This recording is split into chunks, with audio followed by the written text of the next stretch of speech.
उत्तर प्रदेश में घटता voting percentage BJP के लिए टेंशन बन गया है।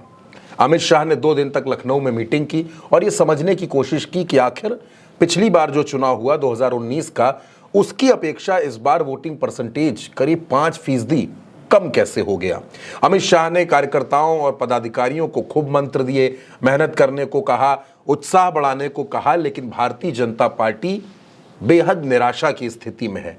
और निराशा क्यों है?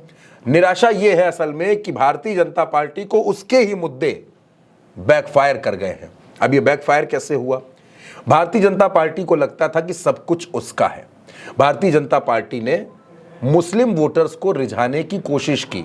आपको भी याद होगा, कई तरीके के अभियान शुरू किए गए, जिनमें मोदी भाईजान नाम से अभियान था, मोदी के मित्र का एक अभियान शुरू किया गया ताकि अल्पसंख्यक वोटर्स को और उसमें भी मुस्लिम वोटर्स को अपने में पाले में लाया जा सके। अल्पसंख्यक मोर्चा को इसकी जिम्मेदारी भी दी गई। लेकिन अब बीजेपी ने जब 2 चरणों की वोटिंग देखी तो उसको समझ में आ गया कि ये उसकी पिच नहीं है। भारतीय जनता पार्टी चाहती थी कि सब कुछ उसका हो जाए, मुस्लिम वोटर्स भी उसके साथ आ जाएं, लेकिन ऐसा हुआ नहीं।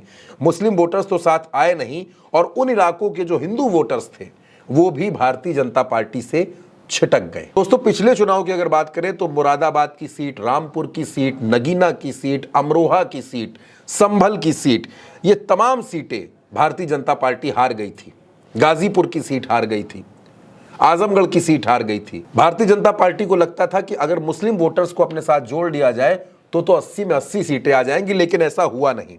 और फिर क्या हुआ? ये जो अल्पसंख्यक मोर्चा तमाम अभियान चला रहा था, चाहे वो मोदी मित्र का अभियान हो, चाहे वो शुक्रिया मोदी भाईजान हो, चाहे इसके अलावा मोदी हमारा भाई है, ये जो 3-4 तरीके के कैंपेन चलाए गए, अब ये सुस्त पड़ गए हैं 2 चरण की वोटिंग देखने के बाद। और अब फिर भारतीय जनता पार्टी अपने पुराने एजेंडे पर लौट आई है, यानी 370, राम मंदिर, मथुरा, काशी, इन्हीं मुद्दों पर भारतीय जनता पार्टी का फोकस है।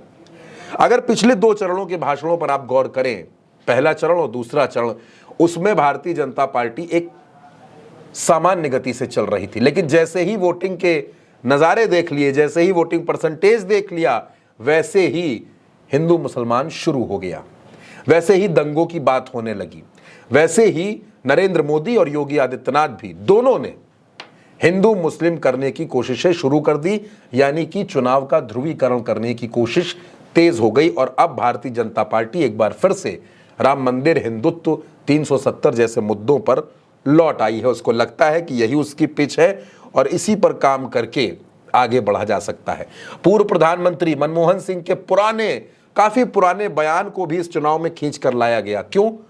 ताकि हिंदू वोटर्स को खुश किया जा सके और उनकी मदद से आगे जो चरण है, तीसरा चरण, चौथा चरण, बाकी जितने चरण, 7वें चरण तक की जो वोटिंग है, उसमें भारतीय जनता पार्टी के वोट बढ़ाए जा सके। और ये जो वोटिंग परसेंटेज जो टेंशन दे रहा है, इस टेंशन को कम किया जा सके।